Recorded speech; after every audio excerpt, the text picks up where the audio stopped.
जय श्री कृष्ण। राधे राधे। आज कार्तिक मास व्रत कथा महात्म्य 6वां अध्याय। कार्तिक मास व्रत की कथा के 6वें अध्याय में विष्णु भगवान ने जहाँ जहाँ अपने चरण रखे वहाँ वहाँ ऋषि वेद यज्ञों के सहित समस्त देवताओं मेरी रक्षा करते रहे। सप्तमी अमावस्या, नवमी, त्रयोदशी, द्वितीय, दशमी तिथियों को आंवला तथा तिल से स्नान नहीं करना चाहिए। यहाँ विस्तार से सुने कथा का 6वां अध्याय। नारद जी बोले, जब 2 कौड़ी घड़ी रात का अवशेष रहे तब तिल, कुश, अक्षत, चना आदि लेकर शुद्ध होकर जलाशय पर जाएं। नहर की अपेक्षा क्रम से 10 गुना झरना में, झरना से 10 गुना नदी में और नदी से 10 गुना संगम पर स्नान करने से फल कहा गया है और तीर्थ में स्नान करने से इसका दूना फल कहा गया है। स्नान के पूर्व विष्णु भगवान का ध्यान करके स्नानार्थी संकल्प करें। फिर तीर्थ में उपस्थित देवताओं को क्रमशः अर्धपाद, आचमनी आदि देवें। अर्ध मंत्राद, हे कमलनाथ आपको नमस्कार है। जलाशयी भगवान आपको नमस्कार है। हे ऋषिकेश आपको प्रणाम है। मेरे दिए हुए अर्ध को आप ग्रहण करें। बैकुंठ, प्रयाग तथा बारिद्य कारण में जहाँ कहीं विष्णु भगवान गए हैं वहाँ विष्णु भगवान ने 3 प्रकार से अपना पैर रखा है। तब जहाँ कहीं विष्णु भगवान ने अपना चरण रखा वहाँ पर ऋषि वेद यज्ञों के सहित समस्त देवताओं मेरी रक्षा करते रहें। जनार्दन, हे दामोदर, हे देवेश, आपको प्रसन्न करने के लिए मैं विधिवत कार्तिक में प्रातः स्नान करूंगा। हे दामोदर, मैं आपका ध्यान और आपको प्रणाम करके इस जगह जल में स्नान करने के लिए जा रहा हूँ। आपकी कृपा से मेरे समस्त पाप नष्ट हो जावे। हे हरे, कार्तिक मास में व्रत तथा विधि पूर्वक स्नान करने वाला मैं अर्घ्य देता हूँ। आप राधिका के सहित ग्रहण करें। हे कृष्ण, हे प्रबल राक्षसों का नाश करने वाले भगवान, हे पापनाशक, इस कार्तिक मास में नित्य नैमित्तिक कर्मों के द्वारा दिए हुए इस अर्घ्य को आप स्वीकार करें। कार्तिक स्नान का व्रत करने वाला भागीरथी गंगा, विष्णु, शंकर तथा सूर्य का ध्यान करके जल में प्रवेश करें और नाभि पर्यंत जल में खड़ा होकर विधि पूर्वक स्नान करें।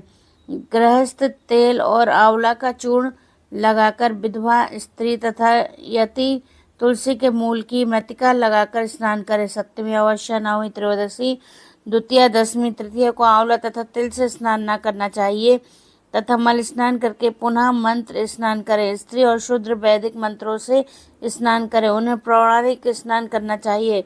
स्नानार्थ मंत्र, जिन मंत्रों भावन भगवान ने देवताओं के कार्य के लिए 3 प्रकार का रूप धारण किया है। पाप नाशक विष्णु भगवान अपनी कृपा से मुझे पवित्र बनाएं। विष्णु की आज्ञा से कार्तिक व्रत करने वालों की समस्त इंद्रादि देवता रक्षा करते हैं, अतः वे सब मुझको पवित्र को बीजों, रहस्यों तथा यज्ञों सहित समस्त वेदों के मंत्र, कश्यपादिक ऋषि, इंद्रादि समस्त देवत मुझको पवित्र करें। गंगा आदि सभी नदियों, संपूर्ण तीर्थरातों, 7 समुद्रों, समस्त जलाशय हमको पवित्र करें। आदित्य आदि सती नारियां, यस्त, सिद्ध, सर्प तथा औषधीय तीनों लोग, पर्वत मुझे पवित्र करें। इन मंत्रों को कहकर स्नान करें। ये पश्चात व्रती हाथ में पवि धारण करके देवता, ऋषि, मनुष्य तथा पिता का विधिवत तर्पण करें। कार्तिक मास में पितृ तर्पण करते समय जितने भी तिल तर्पण में रहते हैं उतने वर्ष पर्यंत व्रती के पितृगण स्वर्ग में निवास करते हैं। तत्पश्चात व्रत करने वाला जल से निकले शुद्ध कपड़े पहने प्रातःकाल सब नृत्य कृत्यों से निवृत्त होकर पुनः विष्णु भगवान का पूजन करना चाहिए। समस्त तीर्थों के संपूर्ण देवताओं का स्मरण करके भक्ति पूर्वक सावधान होकर चंदन, फूल, फल सहित विष्णु भगवान को फिर अर्घ्य देवें।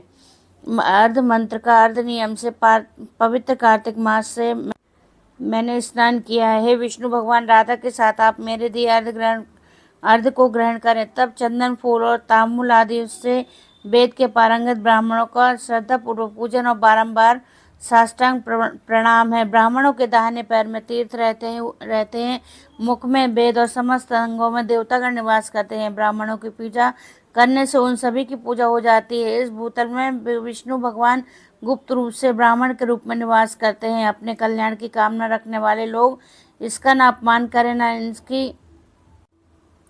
करें ना इनके साथ निरीक। फिर एकांत चित्त से विष्णु भगवान की पूजा, तुलसी का पूजन करके उनकी परिक्रमा व उन्हें प्रणाम करें। हे देवी, हे तुलसी देवी, देवता ने ही प्राचीन काल से तुम्हारा निर्माण किया है और ऋषियों ने तुम्हारा पूजन किया है। विष्णु की तुम प्यारी तुलसी आपको प्रणाम है, आप मेरे सब पापों का नाश करें। इसके पश्चात स्थिर जिससे विष्णु भगवान की पूर्ण लोक कथा को सुनना चाहिए और भक्ति पूर्वक वेद ब्राह्मणों का पूजन करना चाहिए। इस प्रकार भक्ति